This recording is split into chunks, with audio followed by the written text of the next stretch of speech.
We're just going to hit the go buttons right now. Cool. There we go. We are going. I think Hello, everything's a go. everybody. So that means we're going to hit that button because it's once again time for everyone's favorite internet radiola show. Insert title here. The show that changes topics so frequently, we just put a placeholder in. It's all good. No one really cares what the name of the show is anyways. No one really cares about the show anyways. No one really watches the show anyways. Wait, we got three. We got three guys. We got three guys. We got three guys, excluding us, of course. We got three guys and a bot. Is some shows got how many people watched the last episode of Cheers? But we got three guys and a bot. But it's all good. Hey, but the bot is important. The bot is important. That's how they know where to. That's how they know where to send the ads to. And Sparky Toaster is there. Yo, yo, yo, Johnny. Sparky Toaster was sitting there waiting for the go. Ah, good man. Yeah. And I spared Sparky Toaster 9 minutes of me sitting by myself with nothing to say. So, because, what fun is that? And no ad came up. Ads don't come up for me when I look at my own stream. But Brian's going to tell us. I got this Star Trek ad. A Star Trek ad. Oh, it's got a mixture of all the different. Oh, First Contact Day.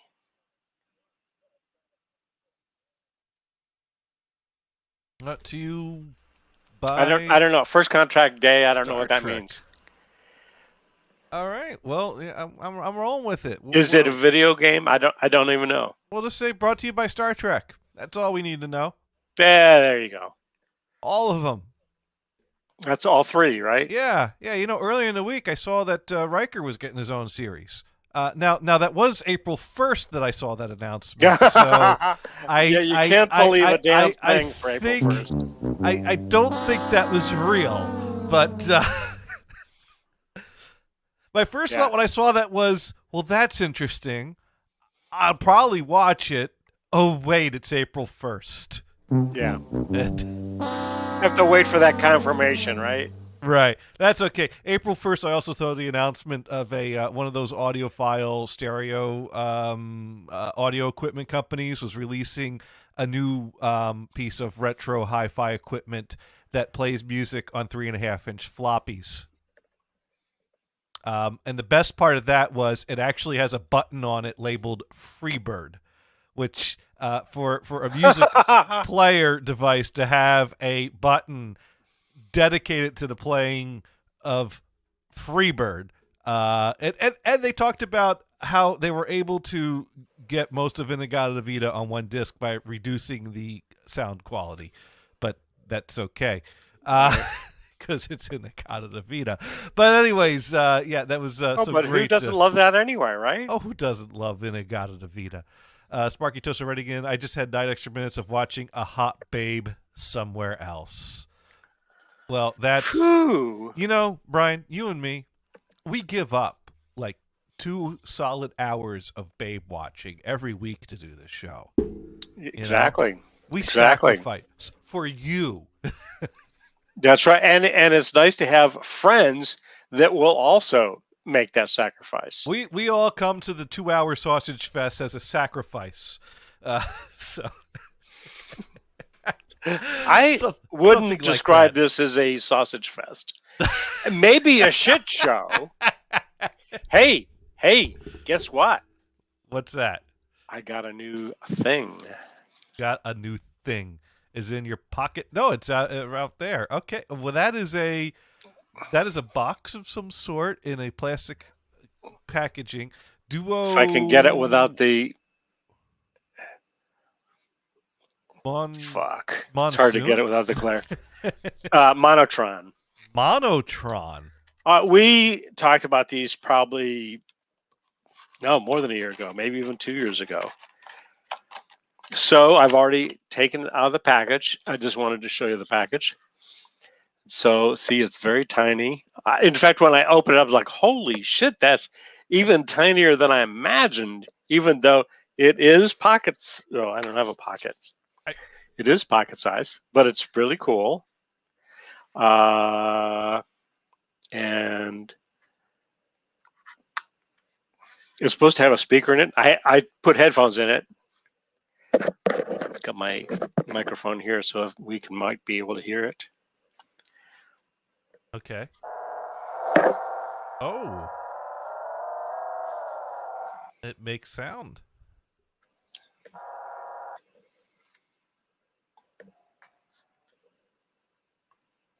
Okay, volume. Volume. You gotta have volume, and you gotta have sound, and you gotta have hot babes. No, wait.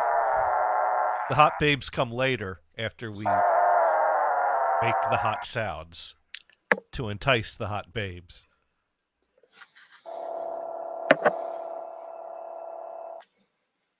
I think your phone's ringing.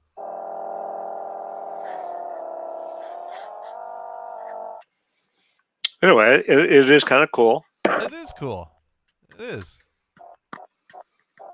It has what they call a ribbon.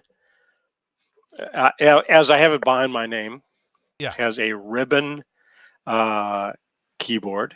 Ribbon so you can keyboard. just slide your finger on it. So it's kind of like an electrotheremin. Sort of.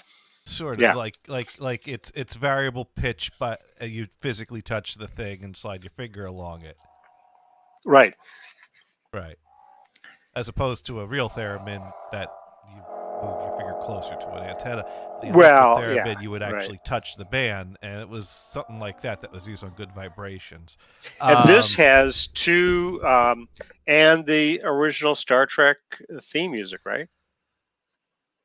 I'm not sure what was specifically used in the Star Trek theme. I don't think it was a theremin, though, was it? Oh, a lot of people have done it on a theremin that sound a lot like it. Right? That's a good question, though. A theremin guy, I think, did the Star Trek theme. I don't know if it was a real theremin, though. All right, so it is a theremin. No, a Super Star Trek fan plays a theme song on a theremin. But was that what was actually used in the theme? Because I think that came a little bit after. I mean, the 50s was when it was really in style to use that, and Sam Hoffman was quite active. No, but Star Trek was 66. Let's see. Star Trek did not use a theremin. The Alexander Courage theme music composed for and employed on the original series was performed by a mixture of instruments with vocals to get unearthly sound. The theremin-like sound theme was actually provided by renowned studio soprano Luli Jean Norman until her voice was removed in later seasons. Soprano Ellen Carlson sang part of the theme when CBS Paramount TV remastered the program's title sequence in 2006. So it was actually female vocals. So my intention is to hook up to my mixing board, then I can control the volume better and have it direct rather than, playing it next to my microphone. But anyway, it's a cool thing we can play with a little bit. Yeah. And it's only $50, and the sound is actually quite good. When I did it on earphones, you could tap the key and sometimes you get a little noise in doing that. But if you're just sliding your finger around, you don't have that noise. It's just the pop when it's activated. Right. Now Sparky Toaster not impressed. Okay.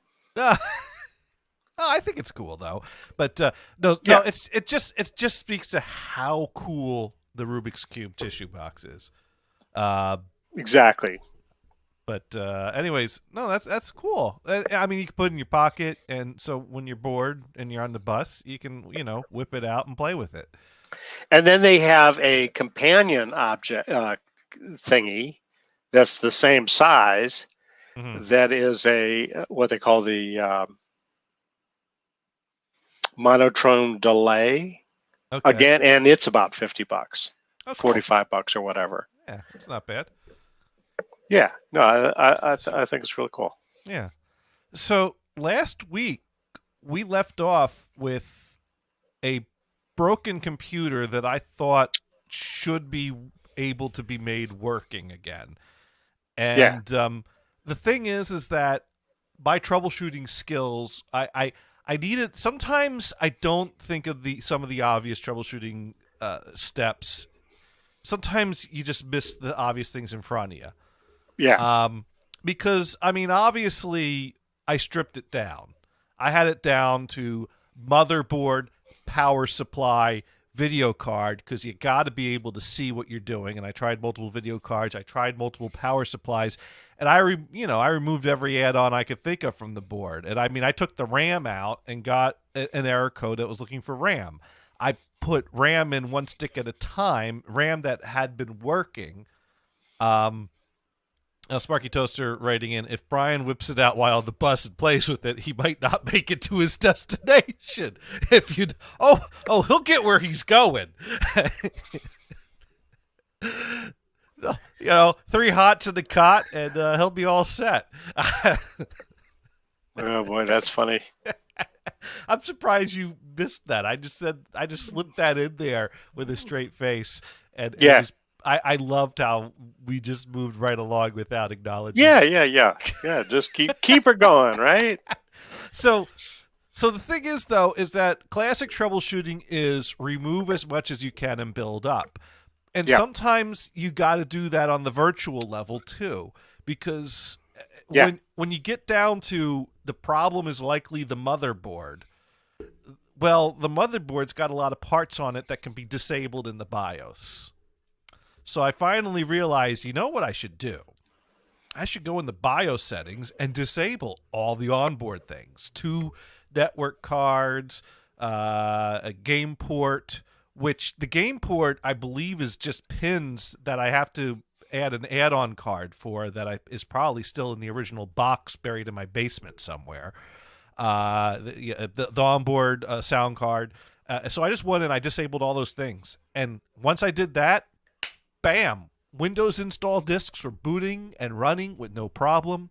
I got a clean Windows Vista install on there, and I once again I found that Windows Vista serves one purpose and one purpose only: to remind you how much Windows Vista sucks and how much you hate it. That is Exactly. Exactly. Well, Windows Vista was something of a controversial topic at the time because Microsoft responded to the Vista controversy by rebranding Vista as Windows Mojave and setting up test workstations to let people try out the new Windows that's going to replace Vista. And people would try it out and say, oh, this is really good. This is so much better than Vista. And then they would go, surprise, it is Vista. And that was an actual ad campaign they made commercials for to try to. I don't remember that. But you don't remember? Yeah, they ran those commercials with the Mojave project and to try to convince people that the bad press that you're hearing is not accurate. That give it a chance.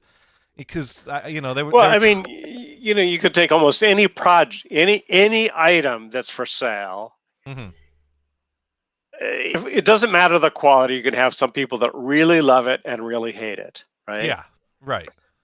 If it's a really bad product, more people hate it. If it's a really good product, more people like it, right? Right.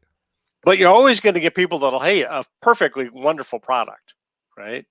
Right. What really gets me is a person gives something a low rating and will even say, at that price point, yeah, this thing's pretty cheap, but at the price point, it's worth it. And he still gives a low rating. There should be a scale of, okay, this is a lower grade product, but the damn thing works. Well, and I actually kind of like it. Well, that's a difficult thing. Because it's not just a black and white scale of 1 to 5. Of course, there is no 0, which people gripe about. It's hard to scale things sometimes. Of course. Because if you get too broad of a range, it's hard to really make sense of it. And so but when you try to Yeah. simplify it, you lose the details. And that's you know who struggles with, well, I don't know if he struggles because he just does his own thing and whatever. But Steve Guttenberg, the audiophiliac, I mean, he reviews, audio equipment that sells for hundreds of thousands of dollars. He reviews audio equipment that sells for $20. Right. Now, a $20 amplifier next to a $20,000 amplifier doesn't stand a chance. On that scale, the $20 amplifier is going to have a low rating. So you have to scale it to what it is. But he often gets criticism for how could you give a $20 amplifier as high a rating as you do when you rate $20,000 amplifiers. And, for him, it's kind of like, well, someone needs to review these things. Different people have different price points. Of course it's not going to sound like a $20,000 amplifier, but for what it is, it's good, So you have to that's what I fill say. in your That's own what blanks. that's how I'd rate this thing. Right. For $50, it's pretty good. In less than 20 minutes or so, I found that there was that one thing where it was noisy. You tap the button and it kind of pops. I'm sure that could be filtered out, or you work around it, Right. I mean, maybe there's other things about it that are lousy, but for $50, hey, get over it. But anyways, go get a $50,000 get a $5,000 keyboard. But the problem is that the narrative that emerged out of the Vista era was that Vista, some of the Vista criticism might have been unfair. And I have to say, I don't buy into that. I really don't. But I think the premise, now I read up about the Mojave project because I remember those commercials and I found that intriguing. And, something like that will make you think, maybe Vista isn't as bad as they said. Maybe, and plus, I didn't like XP when it launched. But XP has gone down in history as one of the greatest versions of Windows. Sure. XP and 7, in fact, it lasted quite a while in production, right? Yes. People were hard pressed to leave it for the next thing. Why should I upgrade it? This is running great. And it was actually about that. I think Vista taught me. So I bought this computer with some computer with like Windows 90. Sorry. So I bought the device with probably Windows 98 and upgraded to the Vista. Right. And to me, that was a mistake. I should have just stuck with Windows 98 and left it there. Well, yeah, because Vista's one of Vista's big problems, not its only problem, but its big problem was that it was a very demanding operating system. So if you didn't have the hardware that it demanded, it was going to be a problem. And so it was not a good idea to upgrade to Vista unless you were buying a new computer. And even then, though, to speak to your point, XP launched in 2001, a year after 2000 and Millennium Edition. That was later in 2001, so year and a half, close to 2 years. They rushed that out the door. And it wasn't 5 years later that Vista launched, November of 2006. So XP had a 5-year run. Now, mind you, when did Windows 10 launch?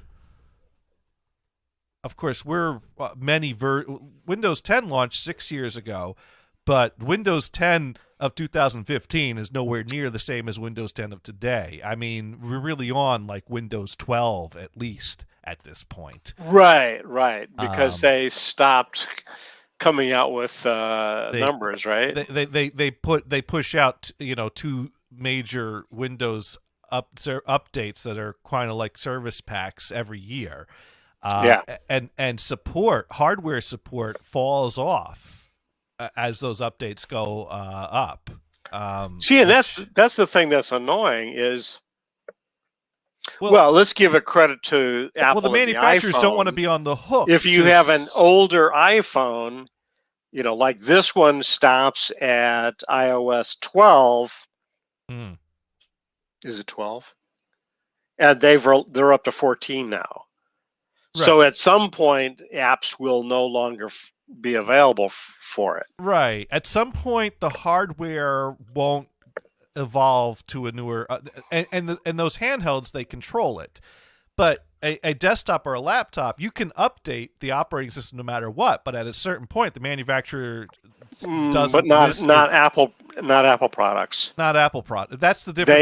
They have control. If you got an old Mac, there's a point where you can't upgrade it. But although I've never owned a Mac, you can do unsupported things on a PC, whereas with a Mac, they have a little more. Now, Sparky is saying, I liked XP. It just worked. Yeah, and I think exactly. XP I liked and 7 were like that. That's the good upgrade path to go. XP 7 10. That's how I count. Right. Yeah. How do you count in Microsoft?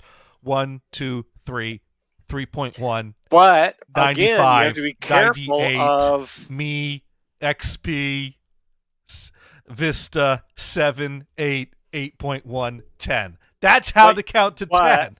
But as you go through the step, you go, okay, so I have this device connected, sound card, sound device, scanner, whatever. At what point is there no driver available? Well, and that's what really sucks with these. I have an old HP scanner, and you can't even get a driver for any operating system. Well, the worst transition as far as hardware drivers go was probably the jump from XP to 7, because very few people use the 64-bit version of XP. So XP was pretty much the end of the line for a 32-bit operating system. Yeah. And yes, they made 32-bit versions of Vista and 7, but Windows 7 was typically when most people made the jump to a 64-bit operating system. And when you made that jump from XP32 to 64.7 or Vista 64, because Vista, even though there was a 64-bit version of XP, Vista was where it kind of was running neck and neck, and 7 is where I think 64 took the lead. But that was the jump where a lot of legacy hardware lost its driver support because they never developed 64-bit drivers for it. Yeah. So you couldn't even install an older driver. But what crushes you about HP is that they won't even make a driver available. Even say, oh, we only have the 32-bit driver available. No, we don't have one available at all. Usually you can find it somewhere if you hunt around. Someone else. That's a pain in the ass, though. But one thing I found is I have a really old HP scanner, and it stopped working it worked in XP, and for a long time I would spin up a VirtualBox XP virtual machine just to use that scanner. But getting USB devices to port through to a VirtualBox machine can be problematic at times. Sure. And so that was a fight. But what I eventually found, and I paid money for this. I bought this. It was a one-time thing, and I have a license for life. Now, I can't get an upgraded version. What was that software? But you know what? I have to reinstall it. I have to find my installer and reinstall it on my new machine. But someone actually made a software for modern versions of Windows. I think I bought it for Windows 7, and it still works in 10. That the whole point of that software was that it worked with legacy scanners. And it was, they reverse engineered things, and their software will communicate with the scanner. So I use my old, not supported in modern Windows scanner with that special software. I have to look for what that is now. I'm not. I don't even remember what that was called. Dang it, that's why you need the document stuff. Well, I have the installer saved in a folder somewhere, so I just need to dig that up. But but yeah, I wanted to say what it is so I could promote it because I use it and it's simple and it works and it's a great Right. easy way, and it was far cheaper than buying a new scanner. Um, let's see if I can find that installer in my installers folder. ScanJet or something like that. Well, no, ScanJet might be the name of the scanner. Yeah. Damn, I can't find it. I'm gonna have to do some hunting around.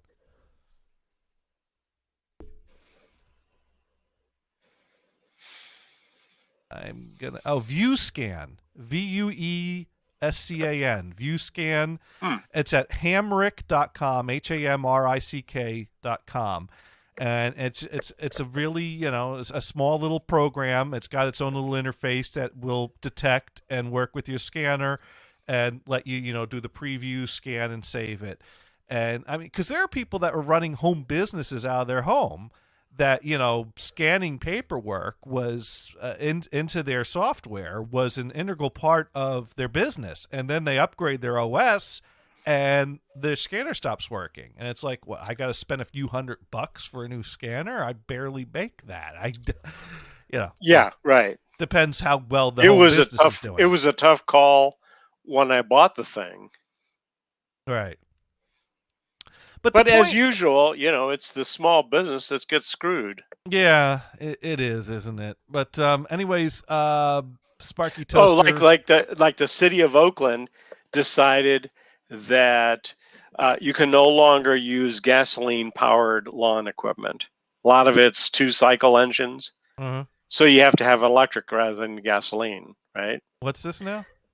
So city of Oakland. Yeah. You can no longer use a gasoline lawn equipment.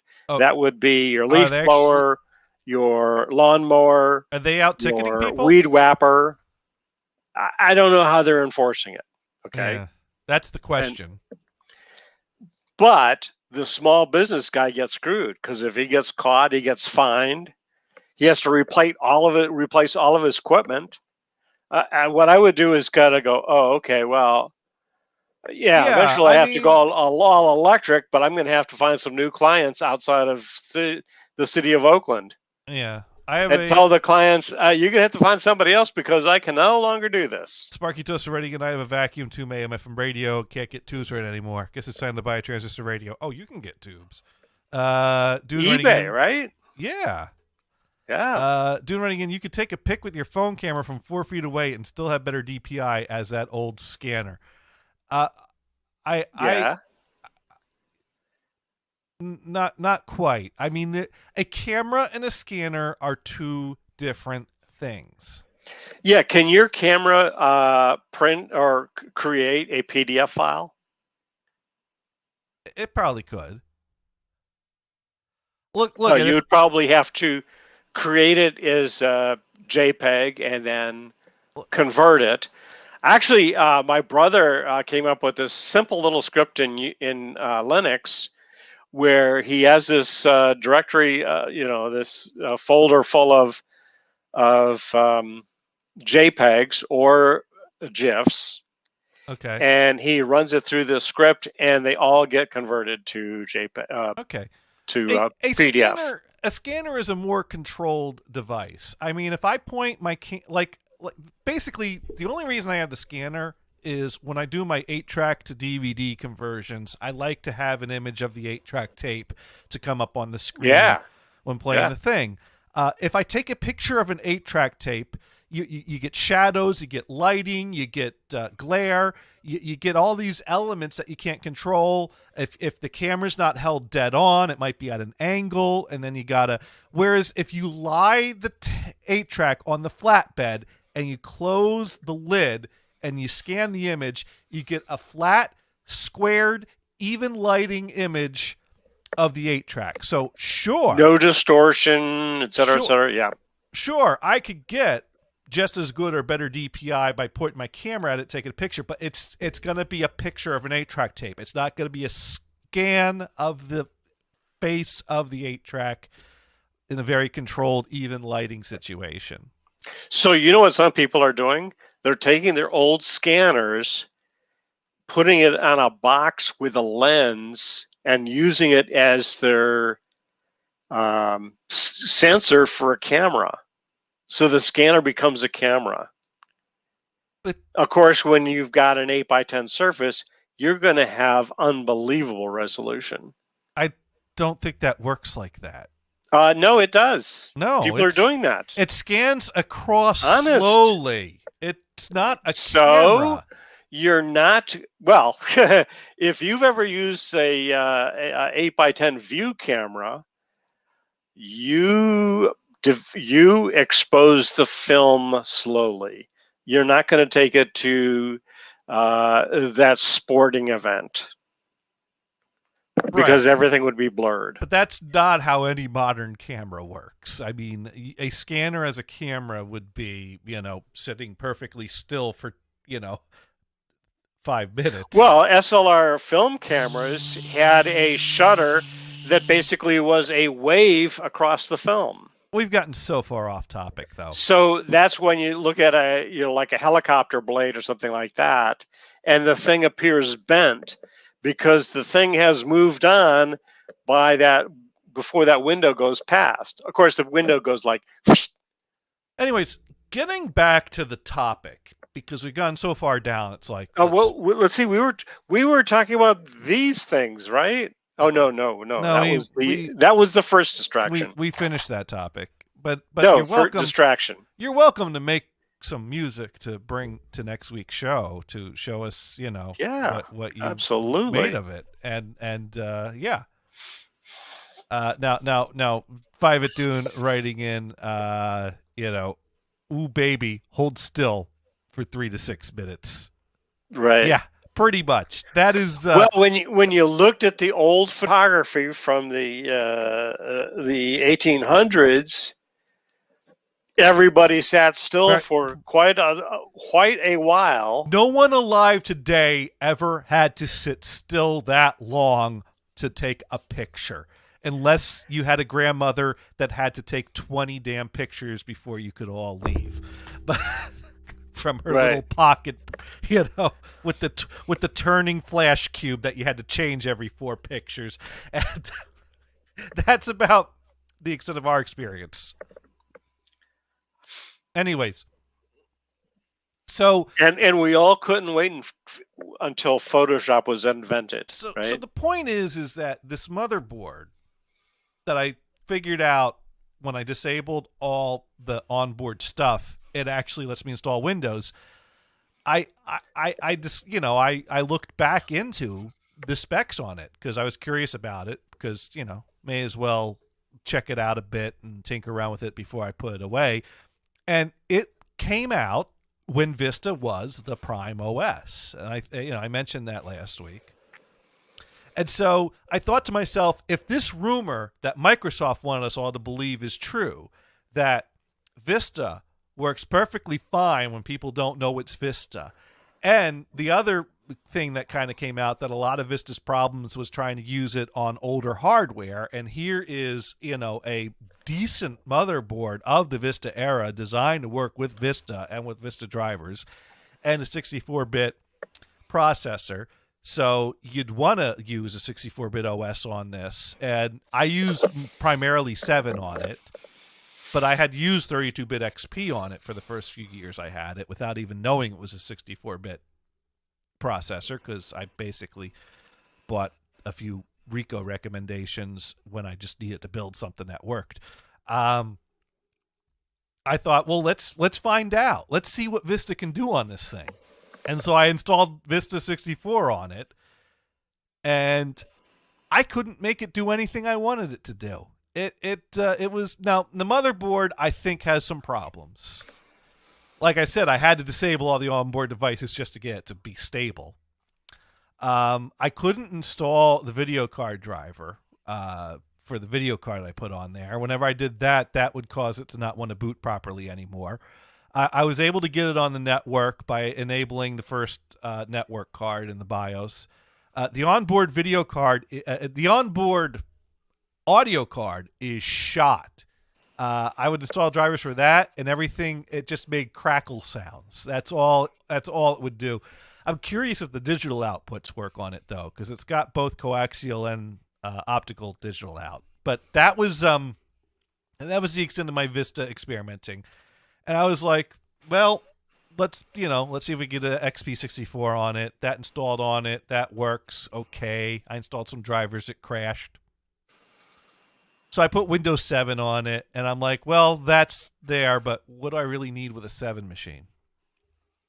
So, meanwhile, I don't know how much of this I should talk about because I'm getting into borderline gray legal territory here. So you know how I was talking about in the past that Tidal has some music available in Dolby Atmos to listen to. Okay. But that's streaming. And and some of this Dolby Atmos material that's available in Tidal are not full albums. They're just a few songs. Like Rocket Man by Elton John has been mixed in Dolby Atmos and is available on Tidal. They didn't mix a whole Elton John album, just that one song. And you can only listen to it by streaming Tidal. And so I'm like, what happens when Dolby Atmos doesn't catch on and Tidal just turns off the Atmos music? That song's going to disappear up into the ethers and be forgotten. And so I've been, asking the question, how could one capture this? Well, apparently I'm not the only one that's been asking this question. Because I was looking for a Blu-ray that is out of print that has an Atmos album. And a page went up on the forums, to rate and review it. And I wrote in there, well, I'd love to review this album, but you can't even buy a copy of it in Atmos anymore. It's out of print. How are you all getting this? Without having to spend over $100 on eBay from the scalpers. And right. And because I'm well liked on the forums, I immediately get 2 or 3 private messages. One of them was, hey, here's where you can buy it. And they sent me a link to a different album by the same band.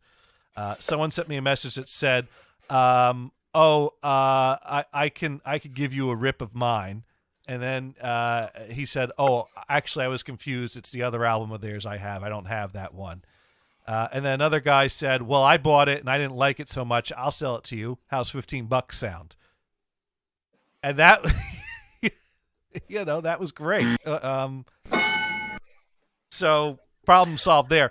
But that's perfectly legal to buy an album from somebody, right? Right. But the guy that said, well, maybe I'll send you a rip of it. Oh, wait, I don't have it. He's like, well, I do have a rip from Tidal. And I said, how did you get a rip from Tidal? And that's when he pointed me to this GitHub thread for something called Red C. It's on GitHub, github.com/DNIEL97/Red C. It's a music downloader and tagger for Tidal for educational use only and may break in the future. So I was like, and the guy said, I haven't figured out how to make this work or use this, but this is, he had friends that he's gotten things from. And we got some other messages that are coming in. Sparky Toaster wants to let us know that the square root of pi is 1.77 in case any of you are ever on a game show. That's useful. Saying 177 is the caliber of a pellet rifle.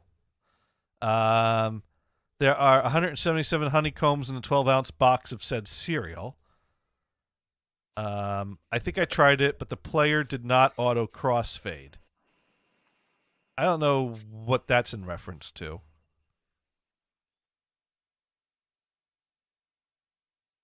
Okay. maybe Tidal.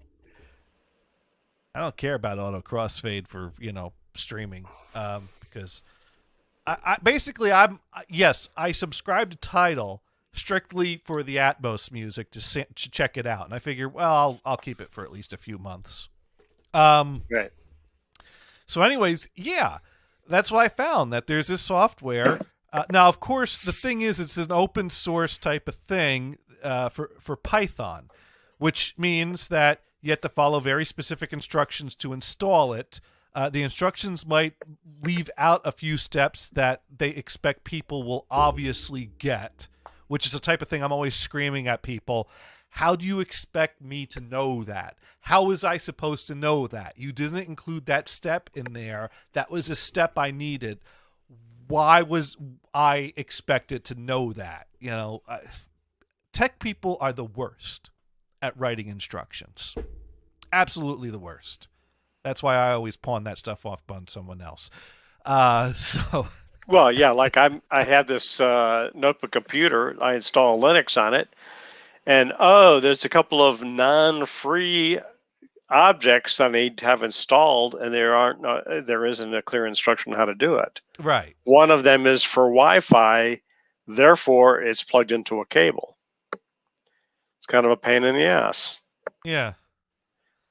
The hell do you mean by non-free? You link up the non-free library, and you can get it, but they don't tell you how to install what you need. Like, they don't tell you, like, the instructions didn't explain to me that this thing is using Python, which means that you have to type Python in front of any command you run.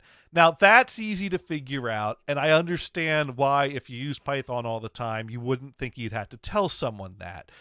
But the installation instructions were telling you how to run commands, and then at one point they tell you to run a pip command. And I go and I run the pip command, and it says that there is no pip command called pip. And it turns out that because I'm running Python, because my machine comes with Python 3, the command name is pip3. Now, I figured that out, but that's like, the instruction should have said, pip3 instead of pip. Or then when it's telling you how to run the commands, and I had to type Python 3 in front. Sometimes I say Python, sometimes I say Python 3, sometimes I don't even include that. So there's not really a whole lot of consistency there. I mean, now I'm kind of getting the handle of it. But the point is I guess the idea is, if they give you a program and they just say Python, it should work on Python 2 or 3, no different, right? But if there's something specific about it that it can work on one or the other and they specify it, there should be a good reason for that. Right? Right. But anyways, the point is that I look at this project and there's instructions to install and set it up on Windows. But I know from the past that when it comes to this open source stuff, Windows is an afterthought. And so I thought to myself, of course, if I'm going to do this, I should. But look at it this way: if it comes out on if it comes out as a Windows version, maybe they've corrected all the bugs and it just works. I don't know. Right. And well, the thing is, there is a Windows version of Python. So yes. like in the past, when I've tried to use Python, there was another radio-based program I was trying to use for Python. And there was ways to make it work in Windows, but the instructions were missing steps. And when I went to the help community in the chat room, all of them were like, well, I haven't touched a Windows machine in at least 10 years, so I don't know. So why did you? And that's what really gets me. A guy asks a question, and that could be a product on Amazon or any place else, and some jerk comes and says, well, I don't know the answer. Well, why did you even attempt to answer, you jerk? You just look like a jerk. Well, it was either that or I'd be in a room full of people ignoring me. So, it's like, we're all using Linux. We don't know much about the Windows version, but let's see what we can do for you. So I appreciate the effort. So the point is that when I saw this, my first thought was, I'm not even going to try the Windows version. And what is that junk motherboard of the Windows Vista era perfect for? A Linux install. Of course. I mean, that's why I have Linux running on this other machine. What do you do with an old piece of hardware that's not up to snuff today? You put Linux on it. Right. That's like, because Linux demands less. It runs on older things. It's more stable at times. So I decided, you know what? That's what I'm going to do with that computer. And then what version of Linux did you get? I just grabbed straight Ubuntu. Okay. And Threw it on a USB You don't know what key. version? Whatever the current version of Ubuntu is. I Okay. just download So the you latest grabbed the stable new version. image. The new stable version of Ubuntu, and Yeah. Okay. Yeah. No, that's good. That I makes sense. used Rufus to deploy the ISO onto a bootable USB key. I did MBR because it's an older motherboard I'm using, so it doesn't have UEFI. And did the install. And I followed the instructions to install the GitHub stuff and this Red Sea stuff. And like I said, there was a few little minor details that I had to Google for, but I got it working. And oh my God, is it so simple now? I mean, you got to run the commands from the command prompt, but they're very simple. And yeah, I'm downloading stuff off a Tidal like this, like that, like this. So I'm grabbing all this Atmos content right off a Tidal. And what's also really cool is I figured out that VLC, if you set it to pass through to HDMI, will take the M4A files. I download it from Tidal using the Red Sea tool, and will just pass on the Atmos signal out the HDMI of my mini PC, and my receiver will receive it. So I can totally download and play Atmos material. Boom. Nice. You've got a working system. What's the deal with this 177 thing anyways? Are they still talking about that? Yeah, what started that?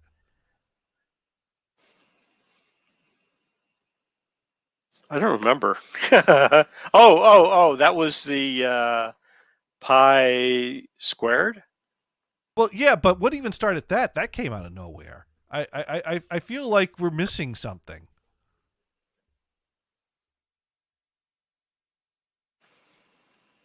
But anyways, that was my cool thing today. Today I learned how to download Atmos content from Tidal using this Red Sea thing from now Sparky Toaster says keep talking.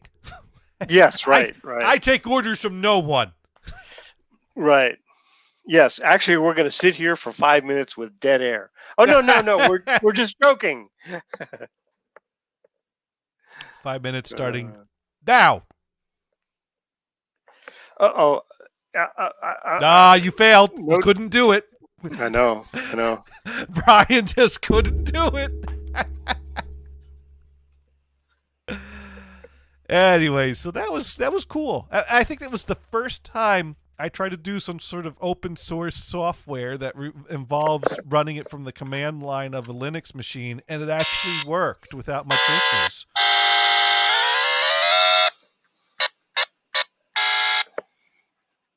Oh, Beethoven. Dun, dun, dun, dun. You gotta do dun dun dun dun.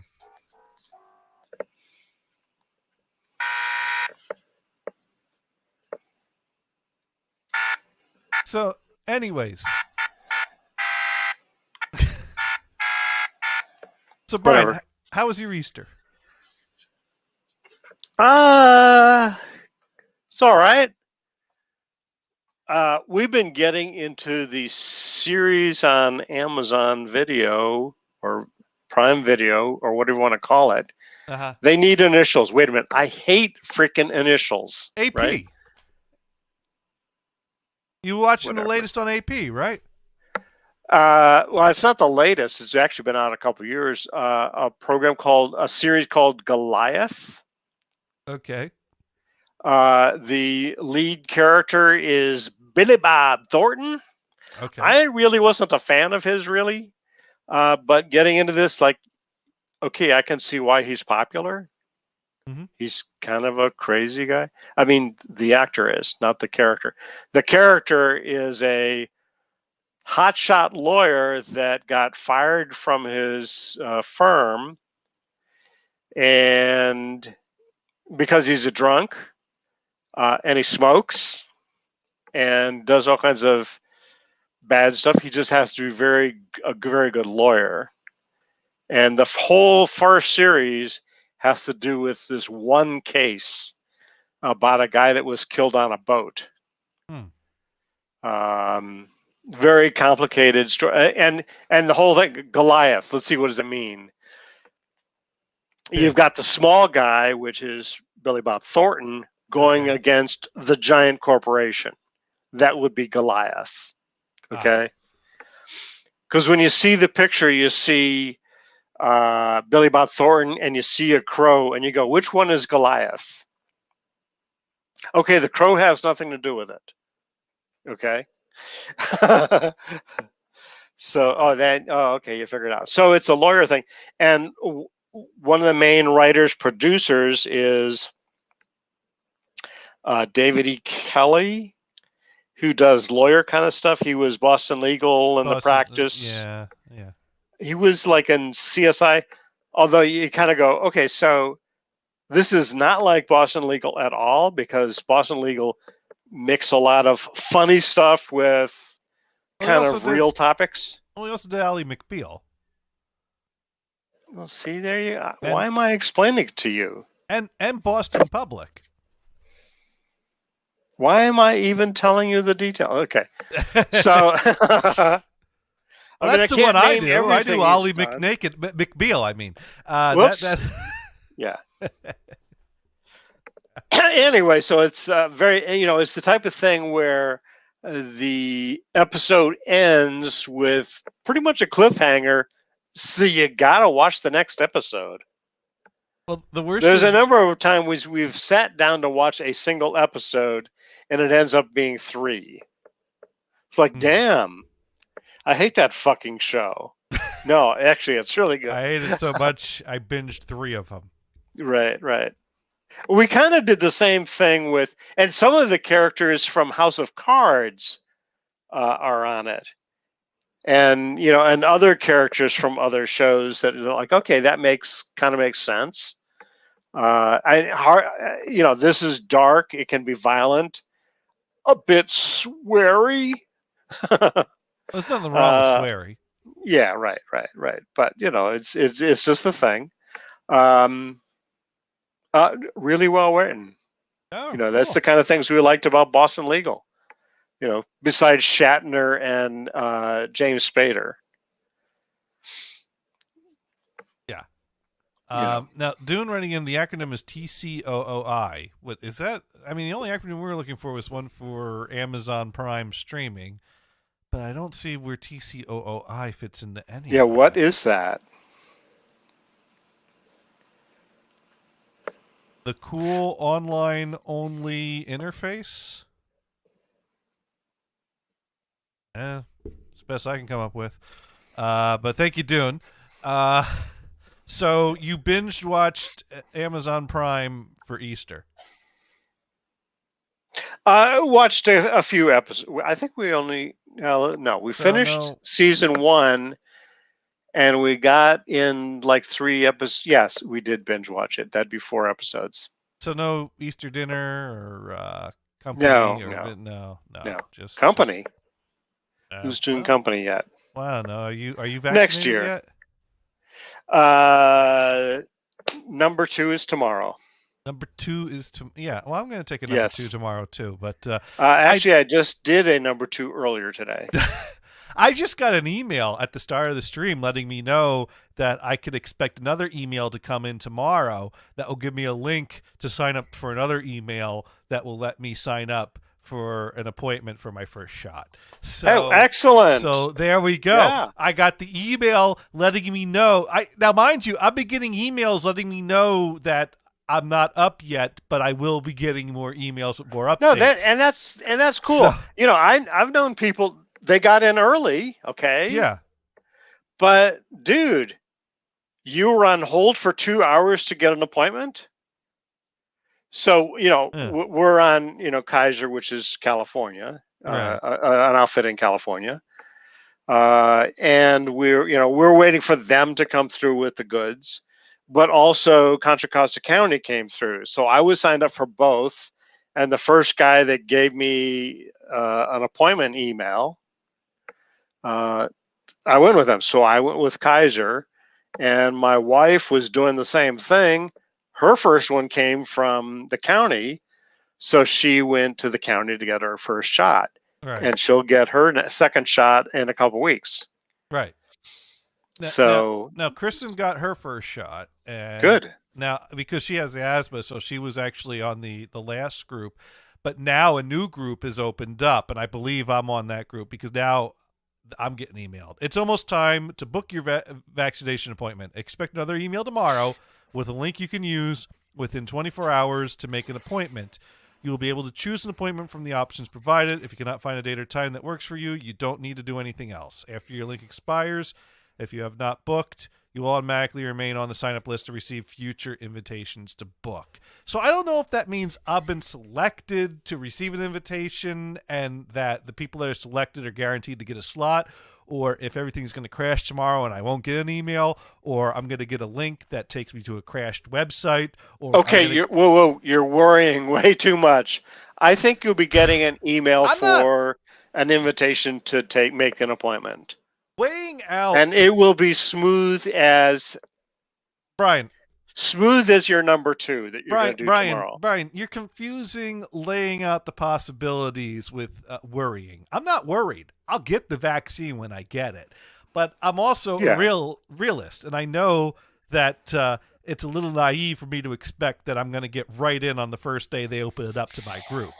I'm kind of like, well, this sounds a little too good to be true. No. You do your best to get into the thing as soon as you can. Right. I mean, I'm going to click the link tomorrow, and if it crashes, I'm going to be like, well, called it, and move on with my day.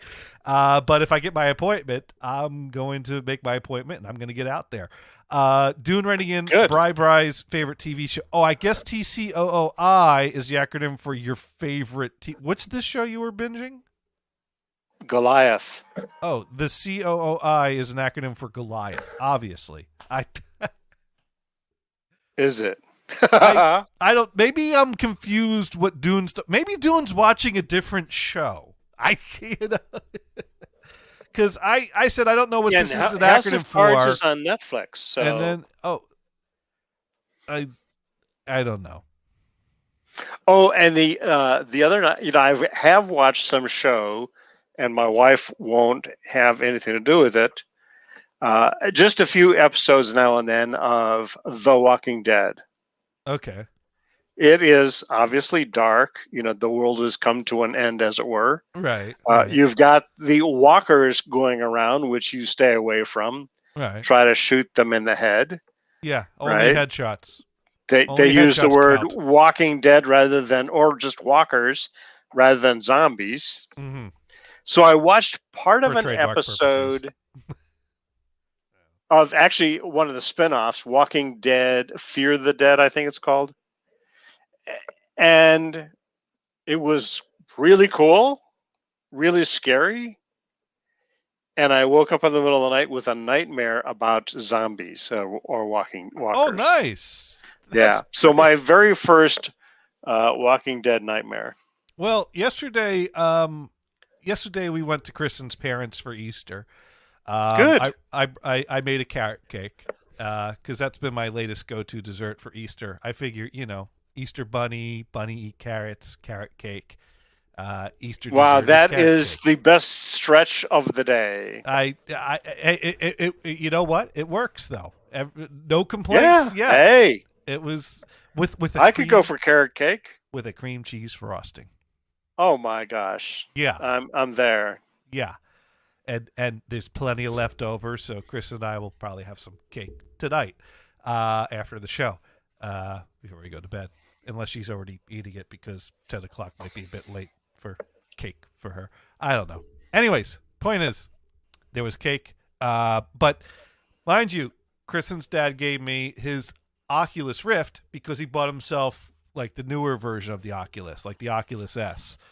And so while I was there and Kristen was hanging out with her brother and they're catching up, he's like, "Hey, you want to play some VR?" And I'm like, "Yeah, sure." So he one of the games he brought up that he's been getting into is this zombie shoot 'em up game called Arizona Sunshine, which is really cool. It's basically just kind of roaming around. Don't you love it how a name will tell you exactly what it's about? Well, it really has kind of that Arizona rocky desert environment that you're roaming around in, and you got to carry a gun with you, and zombies come from nowhere, and most of them kind of walk slowly I towards really haven't paid much attention to the Oculus stuff. Ah. Well, I might have to do a stream about that so we could educate you. But basically, Absolutely. it's a zombie shoot 'em up game, but instead of staring at a screen and pushing buttons on a keyboard to shoot at zombies, you're wearing a headset that the scenery is like surrounding you as you look around and is in 3D, and you hold hand controllers that have buttons on them to shoot and control things. And it's kind of roaming around abandoned area. You get to areas where there's roads and there's just abandoned cars on the roads that you go rummaging around in looking for leftover ammo so that you have enough bullets to keep shooting the zombies that are coming at you. Most of them. So you said Oculus Rift S? Well, no, I have an Oculus Rift. He has the Oculus S, I think it's I forget what that one's. Oh, okay. Do you know what the difference between them is? The one's newer. I think his doesn't require setting up sensors around the room anymore. Like it has other ways to detect. Whereas the Oculus Rift, you had to put at least 2 and 3 for better result sensors around you that you stay in the middle of. I don't know all the details. Oh, so that essentially that gives you placement. So the S version actually is an extra $50, even though you don't need the more sensors. Now, Sparky writes in, I have no interest in getting the vaccine. And you know what? That's one's personal position. If you don't want to get it, that's fine. Fine, stay in your mom's basement. I'm kind of, you do you, I'll do me. If you don't want to get a vaccine, that's fine. If a business doesn't want to let people in that haven't got the vaccine, that's fine. They can do them. No shirt, no shoes. Sure. People make policies. And if you'd rather just chill at home or, whatever you want to do, you do you. You can still get Cheetos, right? Cheetos sit in your mom's basement. Well, now you're getting a little passive aggressive there about it, but well, there was nothing aggressive at all. You know what? I don't want to get into the controversy. I don't care. Get the vaccine. Don't get the vaccine. Let people in. Don't let people in. Whatever. You all figure that out. Remember Jerry Johnson worked at Tharco and he got let go by Amy? Yeah. Remember Black Guy? Yeah. I'm on Facebook with him and he posts a lot of funny stuff. Okay. But recently he posted something that so he needs hip replacement. Mm-hmm. He won't get it. He doesn't like any kind of vaccines, and he claims that it's for religious reasons. I don't know what that's about. And that's fine. But damn, the dude is stuck in a frickin' wheelchair.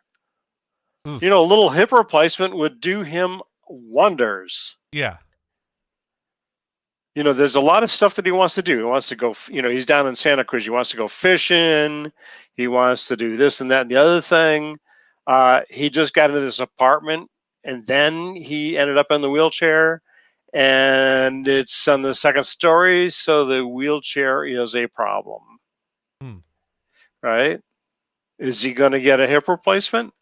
No, I don't blame him because it's not a fun surgery. I know people that have. Actually, the worst one is the knee replacement.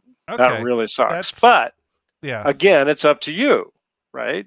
Anyways, Dune writing in, can businesses keep you out for other viruses also? Hey, you know what? Absolutely. If a business wants to set some kind of policy that, must, have these vaccines, that's on them if they want to do it. Aren't you Mr. Less Restrictions? Well, a business can stop anybody. If a guy comes in, he's got symptoms of a cold. Hey, get out of here, buddy. Sorry, man. Come back when you're better. I would be perfectly in favor of shopping centers kicking people out that are sneezing all over everything. Yeah, right. That is fine by me. Yeah, right. Come on, man. Heck, if we could get them to kick the people off the 12 or under line that have 13 items, It's like, Exactly. kudos to the Right. grocery stores for finally growing a pair of balls and enforcing something. So, Right. In fact, it say this is for 15 items or less. If you have more than 15, we're going to tase you. how did we get Oh, to that's 15? right. They couldn't do that. It used to be 8, then it was 10, then it was 12. Now we're Well, at it depends on 15. where you're at, Eh. right? But they have a sign. Some people just tend to ignore it, right? The business can make the No. rules. No, doing writing in how is requiring a shot less restriction? No, you're confusing which group. How is requiring a store to not be allowed to set requirements on how they carry business?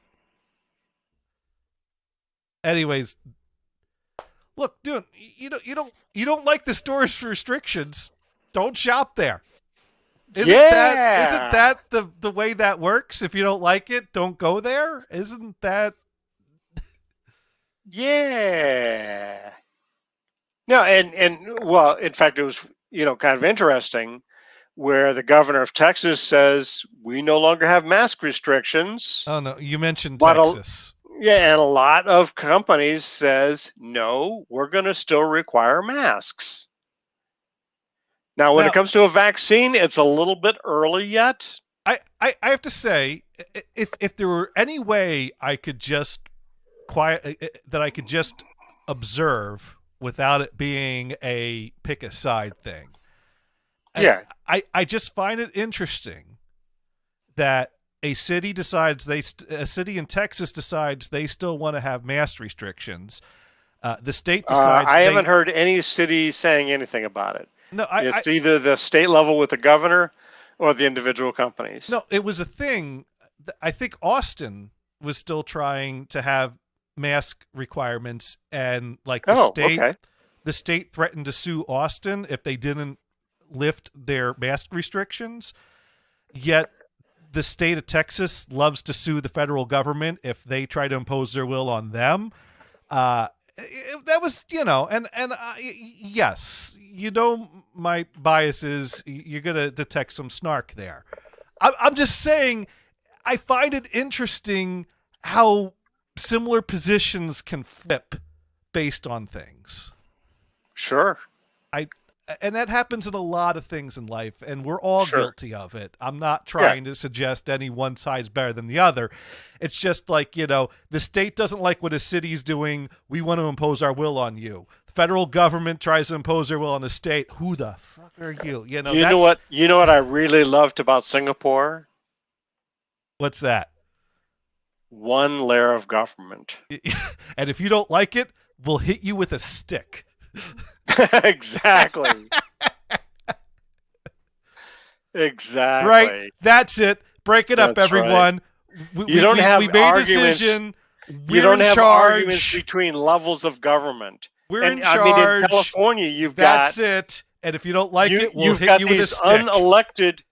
You've got all these unelected officials that are imposing rules on you. That sucks. You got the BART district, you got the education district, you've got this and that and the other thing, and the like the city can't do anything about what the education department does in that area. The school district.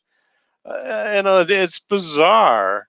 Who voted for these guys, or who knows who these guys are? As Sparky Tosa writes in, a stick 177 meters long. All right, that gets the golf clap. Okay.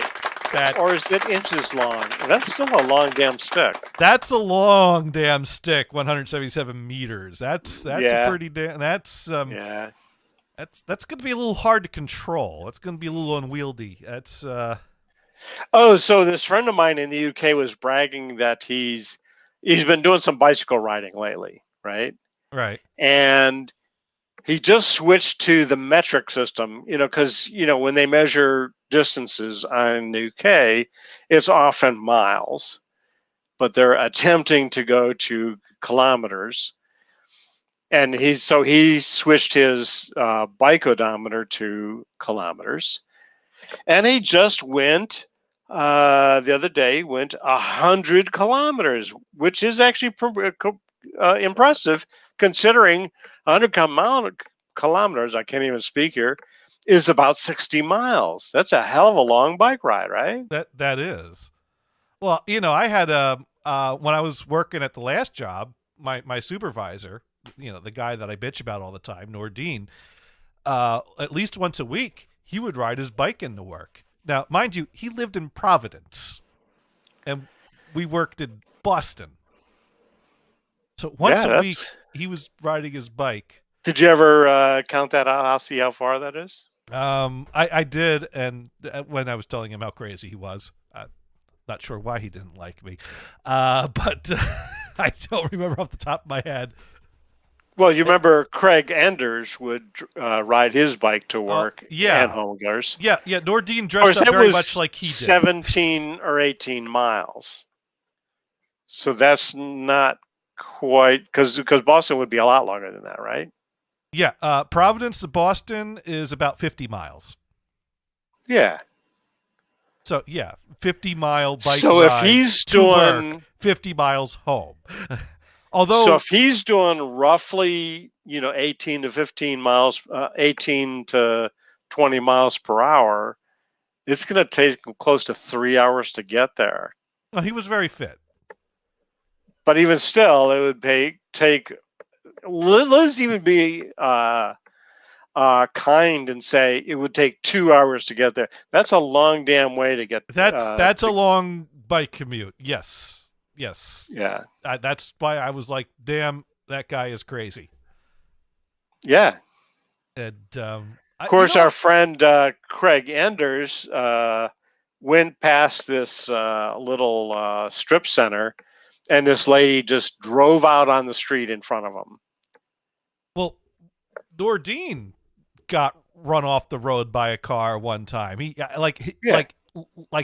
came into work, I think, carrying the tire that came off his bike. He was hit by a car, knocked off his bike. He was fine. The bike was not. Okay. In Craig's situation, I think the bike was fine. I think. Although the thing I don't like is because drivers are sometimes like that. There are groups of bicycle riders that think that gives them a license to be an asshole. And that's true. That's as far as I'm concerned. Let's just call that stupid. Have you ever run into critical mass when in San Francisco? No, I was aware of it and I avoided it. The thing is it's not always easy to avoid because, the thing is that it's the type of thing that's obnoxious enough that for a period of time, the police actually tried to put a stop to it. They stopped publishing their routes and changed their routes every week so that the police couldn't get ahead of it. And so it basically is one of those things that the police just let it happen because it's easier that way to try to work with them a little. And I mean, the thing is what they do does run afoul of traffic laws because a group of like 100 to 200 bicyclists agree to meet somewhere. They have a route that they're all going to ride.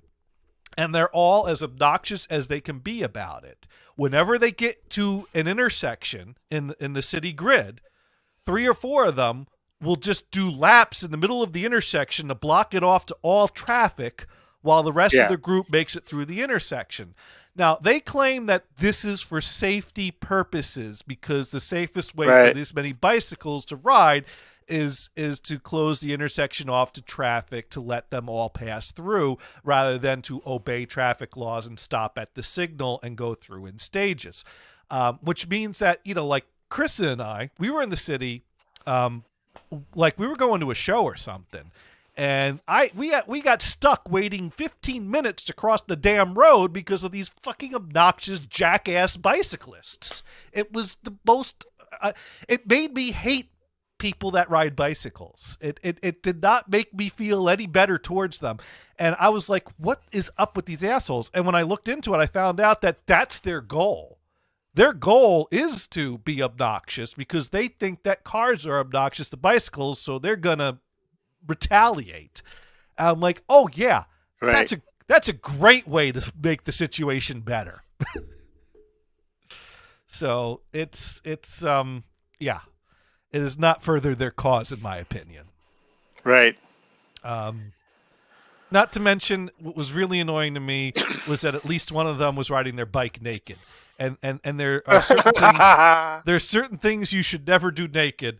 Riding a bike is one of them, and I did not need to see that.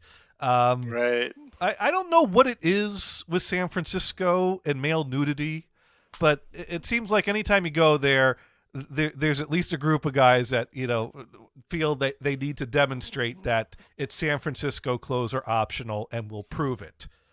That's Well, let's it's just that face it. kind of city. Let's face it. The United States is a nation of prudes. And San Francisco is the opposite. Yeah. Well, let's just say they rebel against that notion. And the guys that go naked at street events in San Francisco are always the ones that you would last want to see. Not that I want to see any guy. Sure. Anyways, They're not doing it to for the purpose of displaying beauty, right? Did I say that in a nice way? well, beauty's in the eye of the beholder. Now I think it's very hard to argue that the beauty had anything to do with it. Or beauty might be in the butt of the beholder. I don't know. There you go. Sparky Toast already again. Don't bring a bicycle to a car fight. I don't know. 20 Yeah, angry dudes I on know a it, bicycle I know it. on bicycles surrounding a car is not a fun confrontation for anyone. But Right. yeah, that is a good point. But yeah, man, critical mass. Fucking hate that bullshit. That you don't ever plan to run into it. It just kind of finds you. And I'm surprised you've gone all these years without encountering it. Well, I was aware of it, so I mean, I never worked in San Francisco, Yeah, well, neither and did if I knew, well, I just- mean, but You've lived in the let's say area longer let's than say I right have. after work on Friday, you'd go into the city. Oh, that's when they're doing critical mass. So I'm just not going to go, right? Right, but That's the way I look at it. It's pure and simple. in all the years you've lived there, you never had an event that was in San Francisco that would take you in on a weekday evening? Again, I would avoid it. I look at it. If there was something I wanted to see and they were there on a Friday night, I made my plans and I did it. I never critical mass never entered as a factor. Like, this band's come to town. Oh wait, it's a Friday. Critical mass might pass through. That's not, Well, I mean, I wouldn't put it that way. No. Carl and I went to see. Who did we go see? I think Jeff Beck. At the resurrected, what was that big venue? Fillmore West. Right. And that was a cool show. I think we lost Dune, which is a shame because, we touch on a topic, we lose Dune, we move on from the top. Did we lose Dune? Or is Dune just I don't not know. have, or is he busy counting to 177 Yeah. times? 173, 168, 123. Did I just mess up his count? You may have. But that's okay. It's all good. I got my email. He's got his thing. It's all good. But over 50 miles bike ride, crazy. I have a car. I I didn't buy a car so I could ride my bike And- 50 miles. And you can call somebody and get delivery. Yeah. Sparky Toaster writing in, Dune is counting honeycombs in the cereal box. No, I don't have any honeycomb. I got Golden Grams. I've got Lucky Charms. Kristen's got Kix. And I still have some leftover cookies and cream Rice Krispies. Now, what about you? What breakfast cereals you got in your house right now?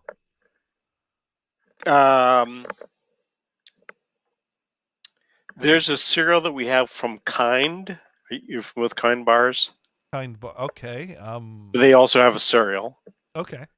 It's got basically flakes like a Raisin Bran kind of thing, or Wheaties, with all kinds of nuts and fruit bits and stuff like this. It's not too bad. Healthy flakes healthy stuff stuff. cereal. And the other is the what is it? It's one of the Cheerios. Is it? It's not frosted. Honey Nut Cheerios. Yeah, I think it's the Honey Nut. See, to me, there's too much sugar in it. Although I'm out of it right now, I would mix like half regular Cheerios with that. And that cuts down on the Honey super Nut sugary. Cheerios is too much sugar for you. You had to mix it half and half with regular. Yeah, and it's not so sweet. So I take it you're not one to pour yourself a bowl of Lucky Charms. To me, tricks are for kids, not Lucky Charms. The tricks are for But kids. it's the same idea. Lucky right? Charms is for kids, not Leprechaun. What is the deal with how many cereal ad campaigns are based on bratty little kids keeping the cereal away from the mascot that represents the cereal? What's up with that shit? What is? Isn't that funny? What is that? Isn't that funny? I remember as a kid, it used to piss me off to no end. I was like, dude, let the damn rabbit have some tricks, for crying out loud. I was always rooting for that rabbit. You know, he's on the box. So he should get what a ball. you do is you go to the zoo and you find the exhibit with the small mammals, hopefully rabbits, and you ask them, would the cereal tricks be good for the health of this rabbit? What the hell did this? And you might get an know? answer. What? I'm kidding. They're probably going to say And no. what you might find out that they might say something like, well, yeah, tricks is not good for rabbits, but it's not good for humans either. It's just as good for the rabbit as it is for the kid. So, let the damn rabbit have his tricks. And then Lucky the Leprechaun was always the kids were always stealing his cereal away from him. He was trying to sneak away with it. And then you had Barney, who kept stealing the Fruity and Cocoa Pebbles from Fred. Then they're a bunch of thieves, right? You had, the damn let go my ego, man. The damn Cookie Crisp guy turned to a life of crime trying to steal himself a bowl of Cookie Crisp because he couldn't afford the damn thing, and the cop kept trying to keep it away from him. And then you have was it a McBurglar? The Hamburglar. The Hamburglar, yeah, I forgot his name. Hamburglar was stealing the cheeseburgers. What is wrong with it? You're stealing junk food and garbage food from right? the kids, but why? The Hamburglar wouldn't be stealing the burgers if someone would just feed the damn guy. But give the guy a goddamn burger. Like what was his name with Popeye? Wimpy? That ate hamburgers all the time. I'll gladly pay you Tuesday for a burger today. He was always in debt. Right. That too. Yes. Catching up with his. Now that guy was just a bum. Sparky, should I go grab my box of Kind and we'll look and see what it is? He suggested apple cinnamon Kind. To be honest, I'm not really sure. No, he said that he has Cheerios, the apple cinnamon kind of Cheerios. Kind was referring to what kind of Cheerios, I think. But if you want to show I us, didn't know that was a kind of you didn't- Cheerios. Apple cinnamon. They introduced apple cinnamon Cheerios in the '90s. So yeah. Okay. Okay. So now I have to go get 2 boxes. Hang on. Yeah, you might want to get a box of regular Cheerios to mix with it because it might just be too apple and cinnamony for you. All right, he's gonna go show us his cereal box, and yeah, that's a thing we do now. What was I gonna bring up? I was gonna bring up, yeah, the Hamburglar. What was the deal with, like, a few years ago? They tried to bring him back. That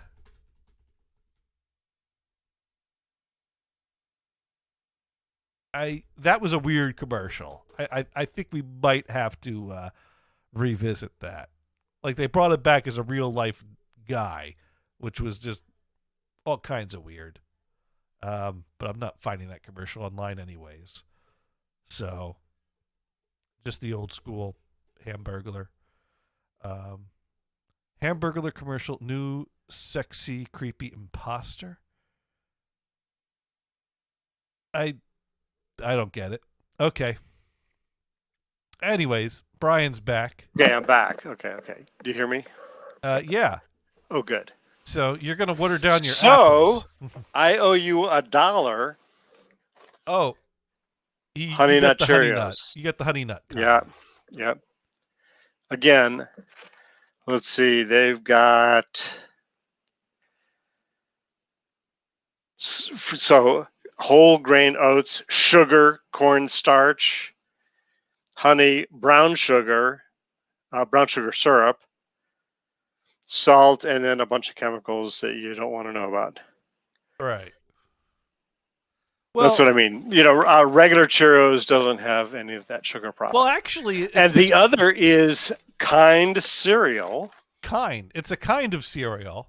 A kind of cereal, which is, in this case, cranberry almond. Oh. So Sparky, you owe me $1, and if you want to pay Johnny directly, or you may wait until you get something on him. I right? think we break even. But you know what? Yeah, it's time for the cooking segment of the show. Cooking. Because, well, I actually have a box of Cheerios downstairs, and the reason I have a box of Cheerios is because carrot cake was not the only dessert that we had for Easter. Growing up in my house, we have a traditional Easter treat that we'd make every year, and I'm going to teach you how to make it right now. And excellent. All you have all the ingredients right there to do this. Well, I'm just going to tell you what it is because it's that simple. Oh, pardon me. Okay. It only calls for 4 ingredients: regular Cheerios, a bag of caramels, peanut butter. The regular caramel squares. Yeah. Peanut butter, and peanut M&Ms. So Cheerios, peanut butter, caramel, and the M&M, which gives you the chocolate. Right, which also a little bit of water, but we'll get into that. So what you do is you want to get like one of those bags of Kraft caramels, just the standard bag. Yeah. And the recipe calls for all but one of them, because every year someone would sneak one out of the bag and pop it in their mouth, and they came out perfect every year. So in other words, if you didn't have that guy that was an asshole, my theory it wouldn't turn out right. My theory is if they came out perfect all those years taking one out, if I don't do that now when I make them, then it's going to be heavier on the caramel than the ones I grew up with, and it would be off. Exactly. So I always eat a caramel every time I unwrap the bag of caramels just to make sure does the bag of caramels come in one size? In other words, it comes in a 16-ounce size, or are there multiple sizes? Do you know? I don't know, because I've always done this recipe from memory. So when I started doing this recipe again some years ago, and I bought the bag of caramels, I was like, I think this is the same size. I'm not sure if this is the same size, but it still came out as I remembered it. So I think that stayed consistent. I don't have a solid number here. It's one of those recipes that is just always been done up You here. know, and here's a curious thing about measurements. Uh-huh. So a standard fluid ounce is, I mean, a standard cup is 8 fluid ounces Okay. all across the planet, except for Europe, which went metric, right? Right. But a cup of coffee is about 4 ounces. Well, And that's fluid not even ounces. exact. It's ish. Well, fluid ounces is not the same as an ounce. Well, yeah, an ounce is weight. But when you Right. talk about a liquid, it's a fluid ounce. But a cup of coffee is liquid, so that would be fluid ounce. And you call it a cup of coffee as a standard, but it's not 8 ounces. It's about 4 ounces. Well, when you say a cup of coffee, do you mean a cup or do you mean are you referring to the quantity or the container it's being held in? It does infer a quantity Okay. as Well, a anyways, quote unquote as a standard.